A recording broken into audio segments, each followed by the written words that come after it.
पौराणिक कथा भोलेनाथ और अंधकासुर का संग्राम भाग 3 भक्तों की प्रार्थना का जादू। नमस्ते दोस्तों।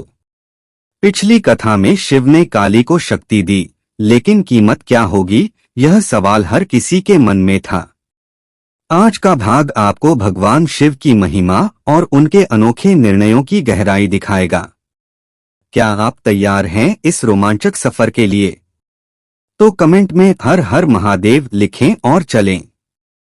कथा शुरू करते हैं। काली की शक्ति बढ़ने के साथ अंधकासुर के खून की बूंदें अब जमीन पर गिरते ही नष्ट हो रही थीं। उसकी नई शक्तियां पैदा होने बंद हो गईं और अंधकासुर का विशाल शरीर धीरे धीरे कमजोर पड़ने लगा। लेकिन युद्ध अभी खत्म नहीं हुआ था। अंधकासुर ने अपनी अंतिम शक्ति जुटाई और एक ऐसी जादुई शक्ति का प्रयोग किया कि हवा में काले बादल छा गए। उसने अपनी गदा को आकाश की ओर फेंका और वह गदा बिजली की तरह शिव पर गिरने लगी। शिव ने अपने त्रिशूल से उस प्रहार को रोक दिया, लेकिन उनकी सांसें भारी हो रही थीं।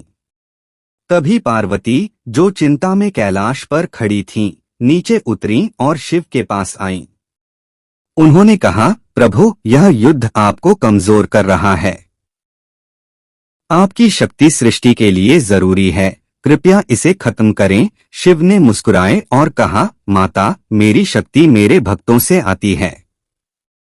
जब तक मेरे भक्त मेरे नाम का जाप करते हैं, मैं अजेय हूँ। इसी बीच देवलोक में इंद्र और अन्य देवताओं ने प्रार्थना शुरू की, ओम नमः शिवाय।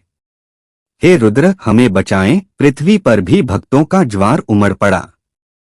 गंगा किनारे, हिमालय की कंदराओं में और हर मंदिर में लोग हर हर महादेव का जाप करने लगे।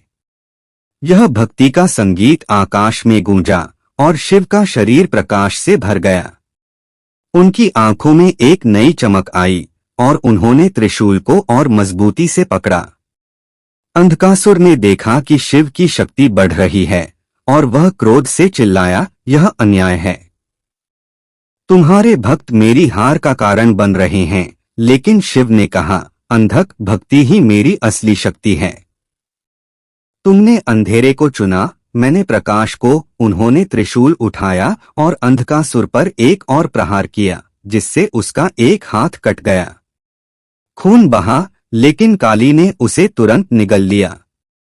लेकिन यह युद्ध अभी खत्म नहीं हुआ।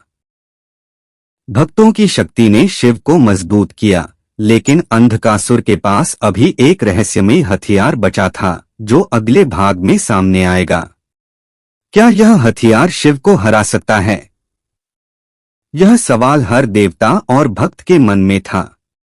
दोस्तों, यह थी भोलेनाथ और अंधकासुर की कथा का तीसरा भाग, जो हमें सिखाता है कि भक्ति और एकता से कोई भी संकट पार हो सकता है।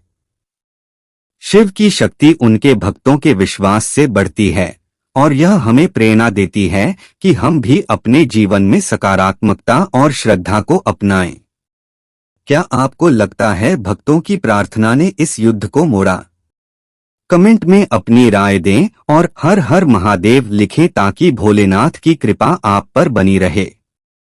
अगला रोमांचक हिस्सा देखने के लिए चैनल को सब्सक्राइब करें और बेल आइकन दबाएं। इस कथा को अपने दोस्तों और परिवार के साथ शेयर करें ताकि भोलेनाथ की भक्ति हर घर तक पहुंचे। जय शिव शंभू। हर हर महादेव।